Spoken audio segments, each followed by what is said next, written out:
Mr. Navangul, are we ready to do this? Of course, all set to go. Let's get started. Sure.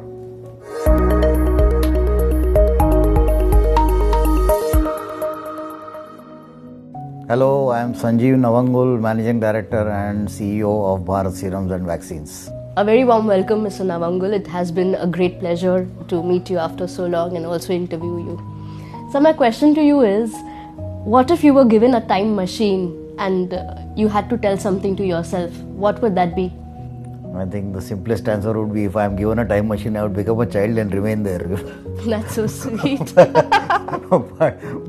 on a more serious note, I think the younger self of me, I would say I used to be more anxious. So I would tell myself to be less anxious. Second thing I would tell myself is, choose and chase goals, but be very careful, don't run after them. I think I was very, very driven at that time, which was not required in life. And probably the third thing I would tell myself was, I was so engrossed that I should have probably enjoyed every stage of my life more at that stage.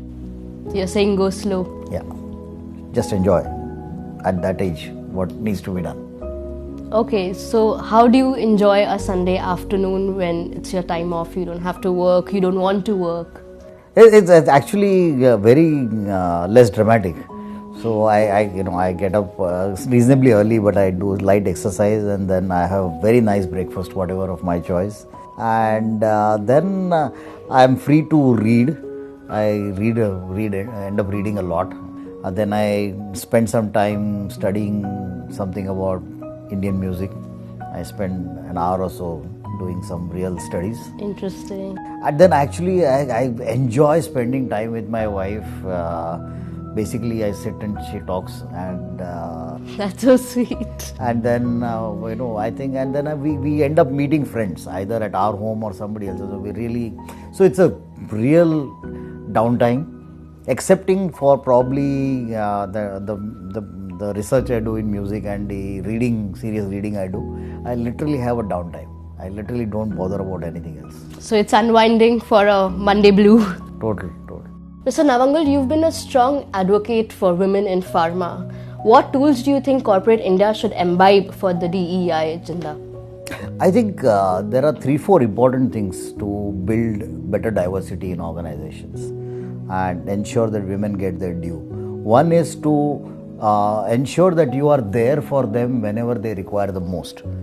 For example, if they need leave to attend to the child, I think they should not even have the need to ask for.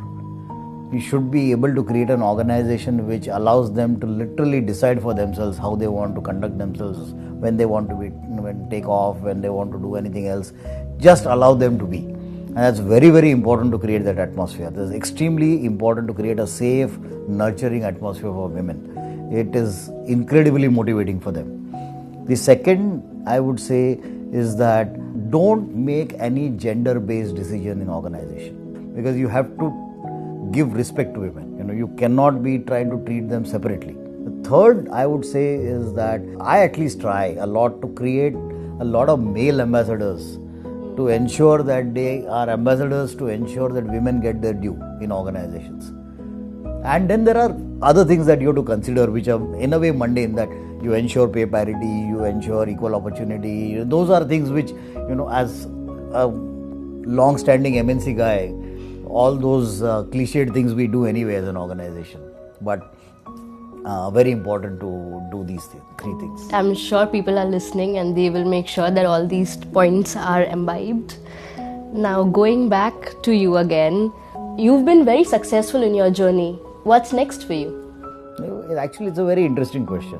I think I'm not so driven in my life that I want to continuously do and achieve something.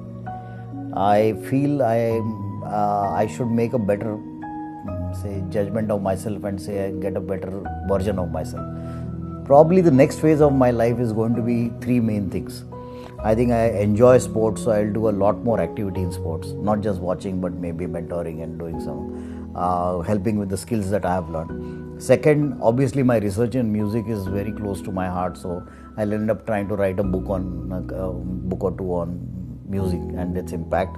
And the third thing I enjoy doing quietly is I do active philanthropy. That means I actually participate in things and not just give money or something. For example, I'm a trustee at a blind school in Mumbai, so I enjoy those quiet little things without making noise, but active philanthropy, no passive philanthropy. Understood. We've introduced something which is very exciting for us, which is Beyond the Boardroom, the series you are a part of now. And the rapid fire round has 5 questions which you need to answer at the earliest. I'll try. Okay, so here we go. First question is, what's your favorite street food? Oh, vada pav. Yeah, okay. So what is your favorite travel destination? It has to be Yosemite, the place in California, which is jungle, water, incredible place, beautiful place. So you just mentioned that, on your day off you listen to music. So what kind of music is it? Is it ghazal or any song that you personally like?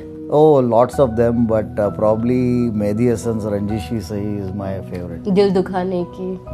So since you're an avid reader, what is that one book that really influenced you? That's difficult, frankly. I think I read so much and so varied that it's tough to say that one particular book. But probably the biggest influence on me as a book, I think, is Alvin Toffler's Future Shock. Has had a lot of impact on me. I'm sure it has. Thank you, Mr. Navangul, for being a part of Beyond the Boardroom. It has been a pleasure interviewing you. Thank you, Sakshi.